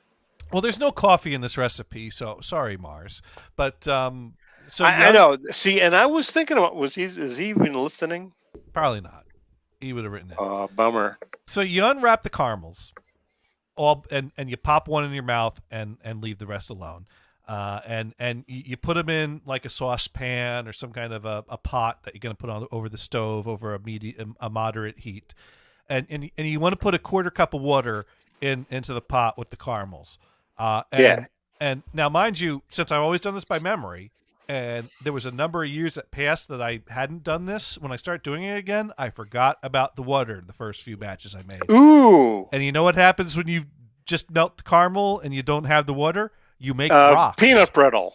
Rocks, yeah. It hardens into rocks. You know, which is great for chucking at the neighbors if you don't like them. But right. That's or those kids riding their bikes down the street obnoxiously. You know, just kind of chuck running, you get caught in the spokes of the wheel. They go right over. It's great for. But that's not what we want to do here. So, right, bag of caramels unwrapped, quarter cup of water, moderate heat, and stir. And melt the caramel into the water until you get a nice smooth melted caramel consistency. At that point, throw in a third a cup of peanut butter, which will then melt into the caramel and keep stirring until you get a nice even consistency that's even caramel peanut butter, and you're not seeing swirls anymore. Hang on, Sparky has a good point about the apple cinnamon has pumpkin seeds in it. Well, because I didn't even know that. Fall flavors? I don't know. Actually, let me look at my kind sir, because I didn't actually look at ingredients. Oh. So this is again almond cranberry almond. So yes, it's got almonds, oats, cane sugar. Thank you. Sorghum. Okay. Brown rice. Brown rice. Well, that's healthy. Unexpected. Cranberries expected. Red rice. Well, yeah, you got to balance out the balance of Quinoa. red. I don't even know what that is. And other things. May contain tree nuts and sesame seeds. Stuff that people might be allergic to. Yeah, no really huge surprises. The rice kind of did surprise me a little. Not that it's unhealthy or anything, and not that pumpkin seeds are unhealthy. But anyways, so right, you got your you got your bag of caramels, quarter cup of water, 30 cup of peanut butter, all nice and melted and smooth, and then you throw in 4 cups of Cheerios and you stir until those are all coated, and you take it off the heat, and you know you get that all nice and coated in the caramel peanut butter mixture, and then you kind of drop spoonfuls of the covered Cheerios onto. Now I used to do this on wax paper, but I found that it would stick to the wax paper, and and so parchment paper is better for not sticking. So now I lay out parchment paper. Nice tip. You put a little, scoop of the caramel peanut butter Cheerios, press a peanut M&M in the middle, so you get kind of a nest-looking thing with the peanut butter, the peanut M&M egg in the middle, and just kind of scoop them out onto the paper, press the So it's like M&Ms in the having middle. a Easter eggs in your mixture. Right. It's a nest it's a nest with an egg in it. Is what little miniature nests with eggs. Cheerio caramel peanut butter nests with a peanut M&M egg. I don't know if I have. You know what? I should look if there's pictures of these things online or not. Or next year, you're gonna have to take a picture of it. Well, I have some downstairs in the container, but I'm not gonna leave the mic right now for that. Well, I would just kind of ramble on and avoid dead air. Right. And Sparky would help me. He would say something. I would. Of course, I can't post it on the screen like you, but. Well, I mean, there are similar different recipes out there. Like I'm seeing things now. I remember when I was in school, I had a classmate. I think she was in my class a few years because I think I had this more than once. That she would bring in this treat that was made. That was a similar treat that was more to the peanut butter end of things, and instead of Cheerios, was made with Chinese noodles. So it was this peanut butter Chinese noodle nest type of thing.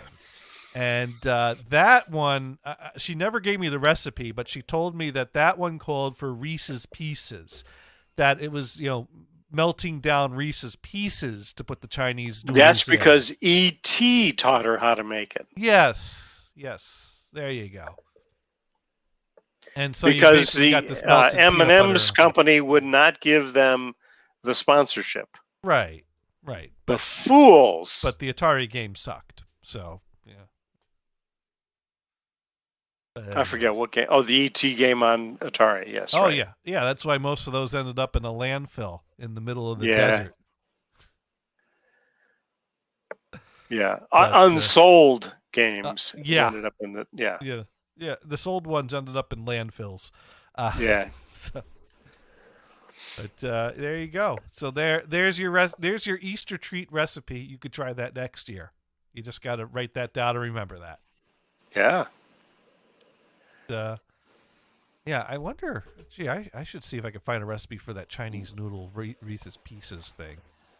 Wouldn't that be funny? Reach out to a classmate from 4th grade that I haven't spoken to since then and be like, hey, remember me? I was kind of that creepy, nerdy kid that kept to himself in class.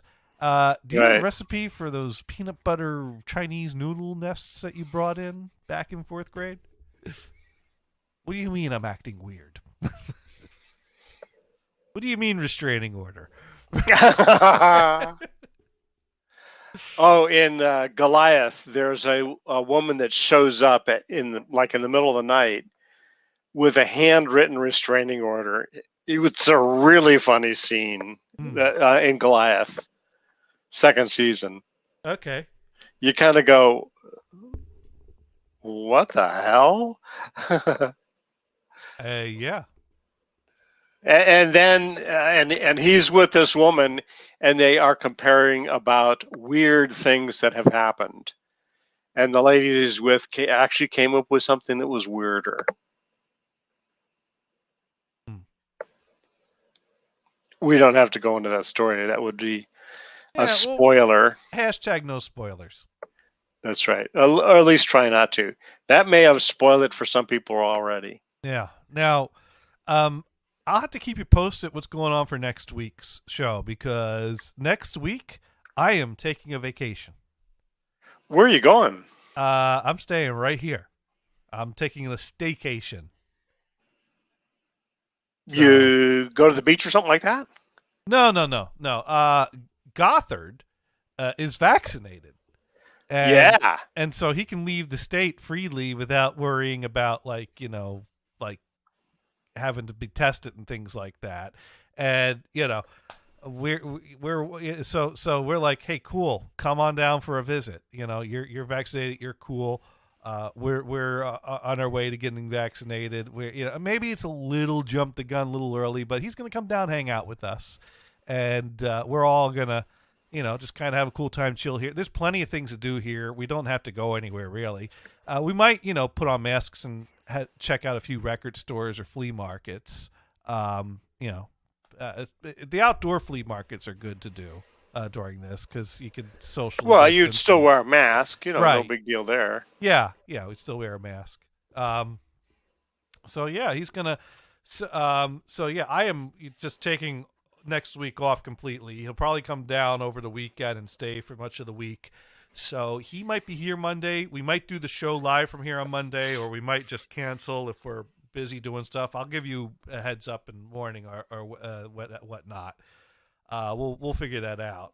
Of course, the thing is I convert the studio to the guest room when he comes and visits. So we'd have to figure out how to, navigate that. You don't have room in the basement? Or is No. that where the studio is? No, the studio is here in this room. Oh, yeah, of course. Well, And and this- he can fit on that couch. Right. Well, the couch is a bed as well. You put the back down, you put it in the middle of the room. Even And- better. Right. So, I mean, yeah, we could put the futon back up to the couch, but the point is when he comes here to visit, he usually kind of, rests his stuff here. The bed's made up. So it kind of gives him his little space to have his space for, Sure. sleeping and whatnot. So I might not want to convert it back to studio for Monday night, or I might need to set up something. You know what we might do? I got the VR going. I'm probably going to bring the main machine downstairs and set up downstairs for VR. So Monday night we might do a VR show because I do have Beat Saber and I've just started practicing it, and that's a little bit of fun. So Monday evening, maybe you can watch Gother and I do a little Beat Saber. I could set up a webcam and the capture device on the laptop, and So that we way- would have a regular show tomorrow just to have the special guest with a VR topic. Well, we would play the VR on the show. Is VR Yeah. Oculus Rift, virtual Yeah, reality yeah, gaming, yeah. Beat Saber, Yeah, stuff like yeah. that. Yeah, you know what? Sparky Toaster isn't sure about what VR is, so let me see if I can find some samples of playing Beat Saber on YouTube to kind of show you what you could watch Gothard and I do, and you could let me know if you think, nah, that's boring, I wouldn't watch that, or oh hell yeah, I'd love to watch you two, dancing around in a living room while it looks like you're dancing around in an empty space. And to don't worry, Sparky. I'll be around to change the topic randomly. Yeah, we'll mute you, but that's okay. Right. That's right.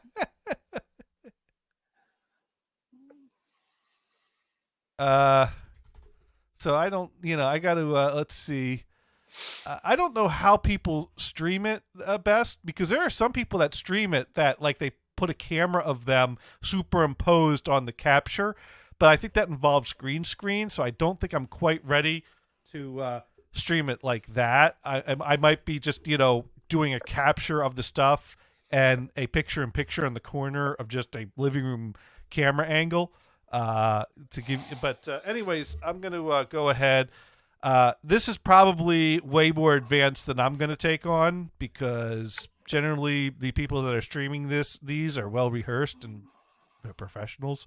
But let's share a window here. Here we go. This is just the first thing that kind of came up when I did a search on YouTube for Beat Saber. This is Overkill by Riot on Expert Plus mode.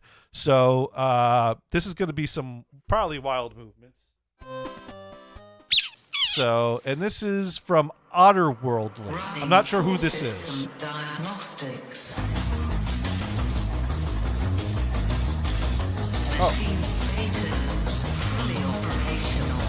So it's like you have lightsabers and you're whacking these objects. Right, like when you put on the headset goggles, Yeah. it looks like you're in that room with those things flying at you, and you're holding controllers that when you in your Yeah. headset, it looks like you're actually holding lightsabers. So she's probably standing in front of a green screen, and she superimposed the camera of herself on this somehow. I Yeah, but think. is that really her, or is that the VR image of her?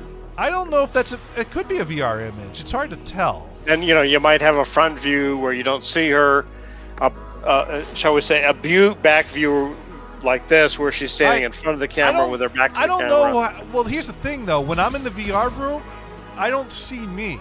I just see empty space when I look down.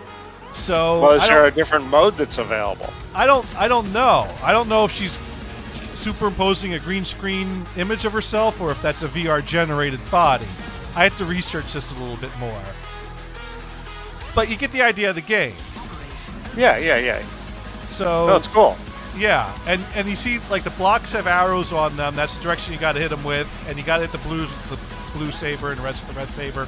And then every now and then you have those red blocks that come out. that you have to duck out of the way. plug the device in a PC, right? Yeah, the VR headset has two connections to connect to a USB port and an HDMI output of the video card. So it connects both ways. Now, can you also? Is this available for PlayStation or Xbox or anything like that? Well, I know PlayStation has VR headsets. I don't know if I would expect Beat Saber be available on the PlayStation version, but I've not looked into that because I don't have a PlayStation headset. Yeah. But yeah, so you can watch Gothard and I do this, if that's interesting to Sparky Toaster or any of you. I don't think we're going to do things quite this advanced. Is there multiplayer available? I believe there are multiplayer options. I don't know how those work, if it's competitions or collaborative or what. But I mean, I only have one headset and one pair of controllers, so it's either way it'd be a taking turns thing. Be able to do that essentially. I think there's online multiplayer things available for lots of games, so you can play with other people in other places that have their headsets.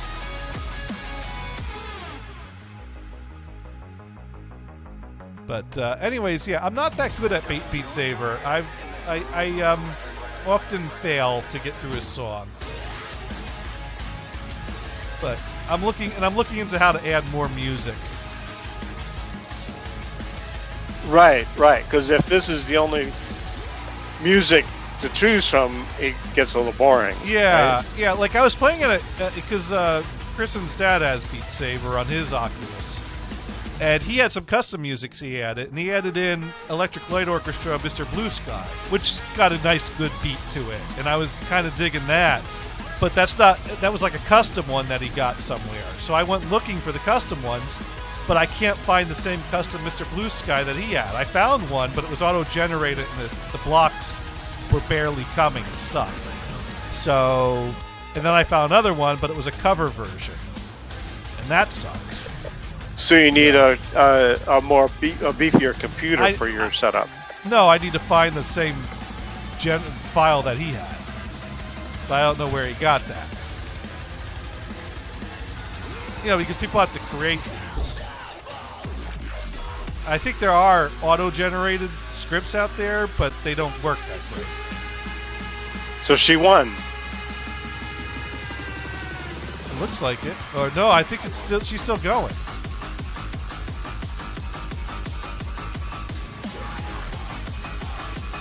But yeah, you can see she's well rehearsed. Done it a couple of times. Yeah. I would be lost at things flying this fast at me.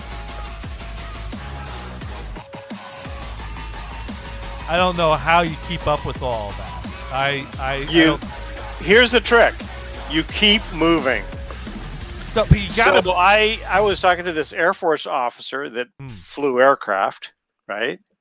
And you have to take I think it's an annual hearing test. Okay. And so you go in the booth, you put on the headphones, and you have this button to press. Very simple version of what we just saw, because you're just using one thumb. Okay. And the guy came out and he says, "Yep, I went in there and I just started pushing the button. I didn't hear a goddamn thing," and he passed. I don't think Beat Saber works like that. Sparky Toast already good. I would watch Johnny do that.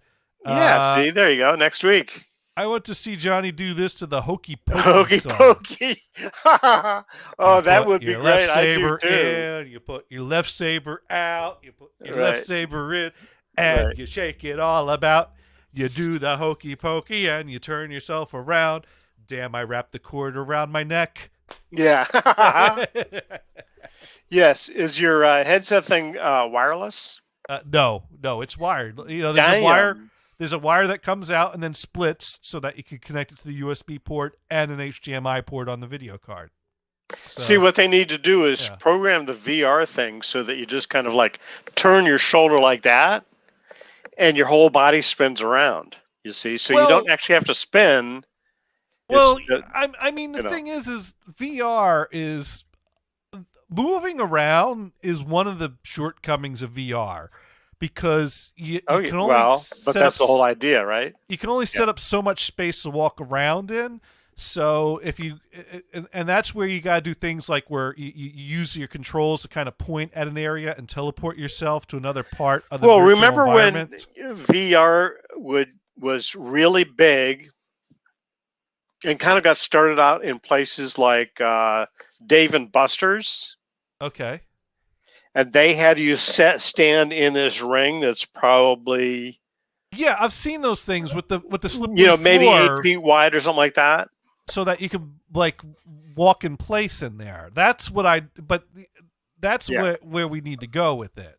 But Yeah. I don't think there's a home version of that. So now basically the home version is to set up as big of an area as you can walk around in, which you map it out ahead of time so it kind of shows you a virtual curtain as you approach Yeah. the perimeter of your area, and you teleport yourself to different areas in the environment you're in to move around that way. Yeah. And once you teleport yourself nearby, you can walk around a little bit, turn this way, turn that way. Some games will give you controls that can let you turn the camera instead of turning yourself. But you can turn yourself fully around to face the back, face the front. It's just that if you twirl around a few times, you're wrapping the cable around yourself. So you gotta, keep track. Hey, of it's those only an things. extra $200 for the wireless version, right? See, Well, no. there's a missing Yeah. missing element to the puzzle. Well, yeah. Why they've not gotten wireless with the headsets yet? But then again, wireless technology always lags the wired technology. But I'm still using a wired network connection for my main machine here because The first bandwidth rule- is better. Yeah.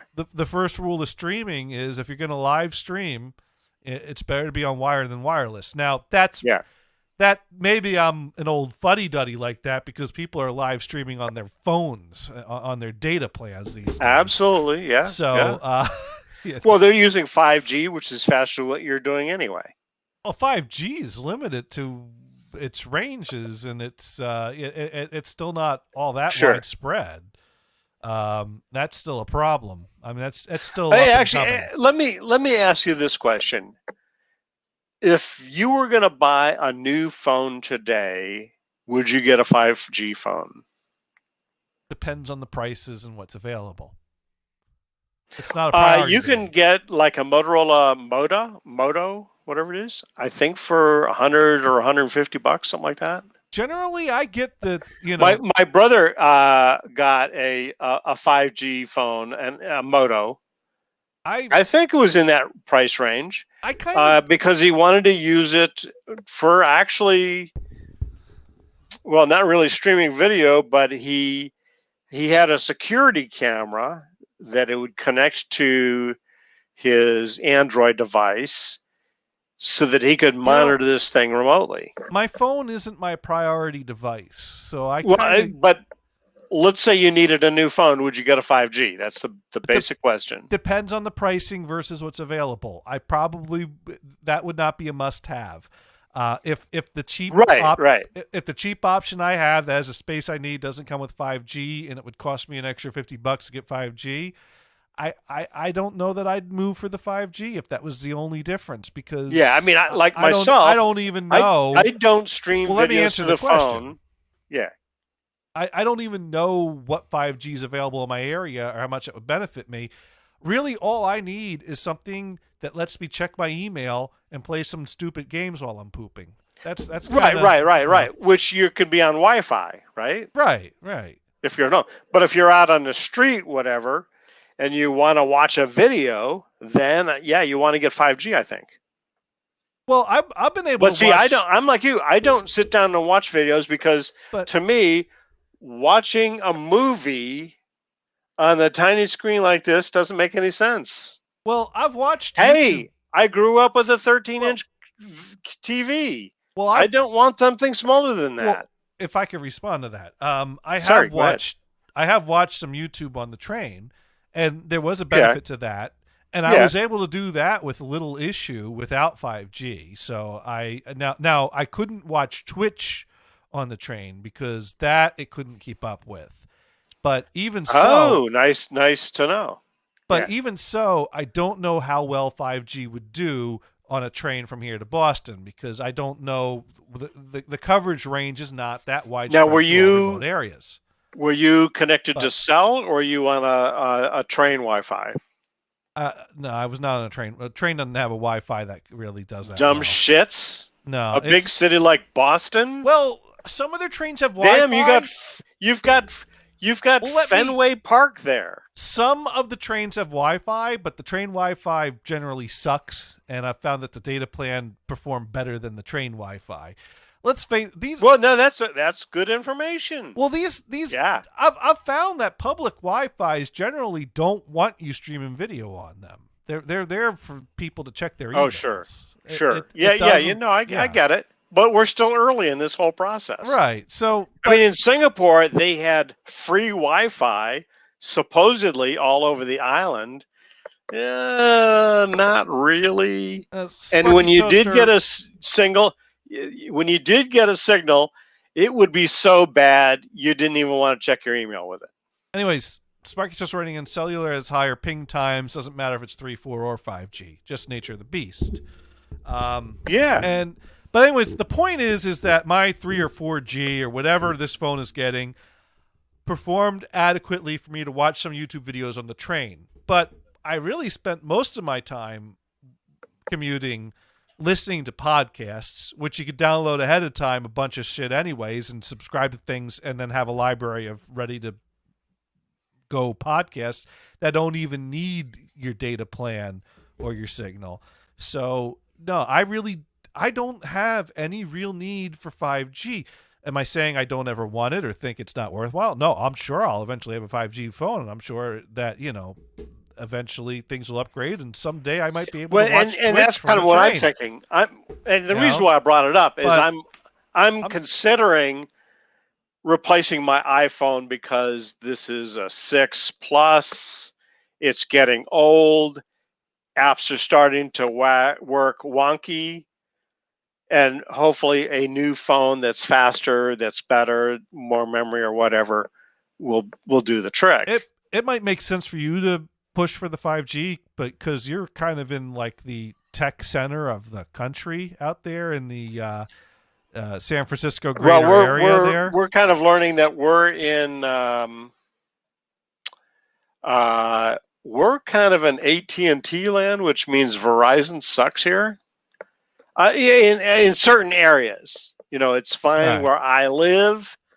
If I go into San Ramon in the shopping center near the Safeway or up into the Home Depot, it really sucks. And I reported it to Verizon support on Twitter, and they said fill out a report without actually giving me information on how I do that. Thank you, Verizon. Thank you, Verizon, for that useless information that helped. I might go with my brother and go to Singular Consumer Cellular because it's cheaper anyway. I got Metro PCS myself, but I always go for cheap because, like I said, I just need something that lets me check email and play silly games while I poop. When you answer that email to AARP to join, or not email but junk mail, that you're going to join because you're over 50, they'll give you a deal on Consumer Cellular. Okay. That's probably the best deal anywhere. Just, Well, on that note, because you got to have one advantage for being old. yeah. Well, I thought it was the cheap coffee. Well, there's that You too. get the senior discount. The senior on the coffee. discount. Remember this guy? I think you came. You remember this programmer David Spatz? David Spatz. Don't know that. Or did you come in after Nick started? Nick was already there when I started. Yeah. Okay. So yeah, Nick replaced this guy David, and he was a squirrely dude. He was really hoping to get into we called her HM1, high maintenance in estimating. You know who I'm talking about, Marianne. No. Oh, yes. Fonts. Oh, I just said the name out loud. I was gonna say, and then I was like, maybe we shouldn't give the last name. Right. Anyway, so he didn't have a chance with her, but he was just totally into her, and he had these other squirrely things. Yeah. Oh, he just couldn't wait to get into her pants. Never happened. Yeah. Yeah. I mean, her pants were okay, but has he ever talked to her? Oh, all the time. Yeah. She was, well, the problem, you know, my biggest problem with Marianne was she had her Outlook set to automatically delete her deleted items whenever she closed Outlook, but she didn't want her deleted items to be deleted because she always kept important stuff in there. Yeah. Do you know what the concept of deleted means? So, I mean, the IT department had a suggestion deal for the users to get involved in, and she would send in these different suggestions that were just ridiculous. It's like, yeah, I see what you're talking about, but that's absurd. We're not going to do it. Well, there's some people that just aren't technically minded. It's magic to them. So they come up with magic solutions. Right. But and it's like, is she doing this? What is the purpose of her doing that? But the thing that got me is, most people turn off that feature that asks you if you want to delete your deleted items every time you close Outlook, because that's a feature that most people don't want to utilize. And most people don't keep important things that they rely on in their deleted items folder. Yeah, right, exactly. So one time I go up to help her with something, and she's having a problem with Outlook. So I'm like, well, let's reopen Outlook. I close Outlook. This window pops up, and I'm kind of like, when things are popping up that are getting in the way of getting my task, like, yeah, let's just click on that and go on. So I clicked yes on the empty the deleted items, and she damn near slapped my hands off her mouse. Because she's like, what did you do that for? I need those items. I'm like, well, why is that asking you? Well, you need to keep your hands off my mouse is what you need to. So I wasn't getting anywhere. And why did I couldn't even get my hands on her mouse, so the pants were not an option. So Yeah. See, yeah, right, yeah. But then again, he wasn't there. Well, actually, she did. He was working on the estimating program for a while. And some other projects. So he did, get to work with her, but he still wanted to get in her pants. Strictly professional. Yes. Except for the times that it wasn't. He was one of these, how do you say it? One of these sad single guys that just could not be happy being single. Well, he would do all of these things to try to change the situation, but it all looked desperate. You know what I'm saying? Well, I mean, being single does suck.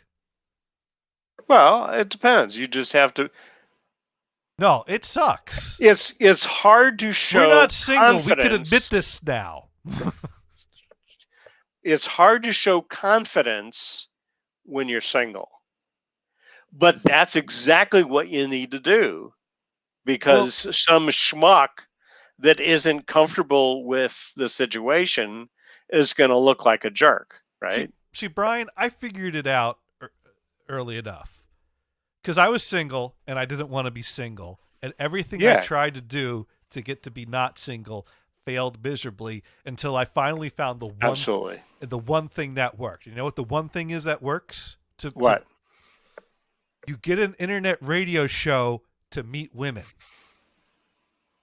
Sure. And I did an internet radio show, and I met my wife, and that was so he should have started an internet radio show, is what he should have done. Because that could possible. That's the only thing I found that that worked. That's in my experience. Fact, that's the only thing that worked. So I had an uncle. We're going way over time. I had an uncle. We are. That learned how to play the guitar, and actually he was pretty damn good. So it was my uncle, it was my dad's buddy Jim, and my dad all had guitars and they played. Now, my dad admits that he was lousy at it. Okay. But Jim and Paul, my uncle Paul, were excellent guitar players. But they still allowed him to play, my dad to play with them, which was cool, Yeah. And my dad claims that Paul learned to play guitar to get women. Right. Years later, that can work. He was about 40 years old, and he finally found this woman that he married. And it turned out to be a poor choice. Oh. Yeah. But they, the positive thing is that when he was getting much older and falling into dementia and other health issues, that she hung around for him. Oh. So I got to hand her that. Well, there you go. Yeah. The one redeeming thing. Yeah. The one redeeming thing is that she did that. Right. Okay. On that note, though, I think it's time once again to wrap up another episode of Insert Title Here. And I think, we need to once again review just what have we learned here tonight? Because, we do try to be educational. So, Brian, what have you learned tonight? That you gave Linux a shot, which is highly commendable. That you're into VR gaming, which that's a new thing to me. Next week we'll figure out how that all works. And apparently it only works well on PCs at this point. I don't know why. Or PlayStation. The PlayStation, the Wii, or the Xbox. No, there is a headset for the PlayStation, and I just haven't played with that. Yeah. Oh, okay. Well, we could learn about those things as well in the future. And I've learned... Go ahead. And that Sparky, what was he thinking? He was talking about... Oh, okay. We'll let his go first. All right. Well, he learned that parchment paper is better than wax paper. And kind apple cinnamon includes pumpkin seeds. And I learned that never mind, Dune's finished. Hey, Dune. So, I learned that if you start talking about stores' policies, you lose listeners. Hey, just saying. They'll do what they'll do. Go there, don't go there, whatever. But we're going to go and raid. Echo Locations is live right now playing music. So we're going to go check that out. And, we'll see you over there. Yeah, cool. Next week. Well, stay tuned Thanks to Twitter. For coming in, we'll Sparky, see you next week. Dune.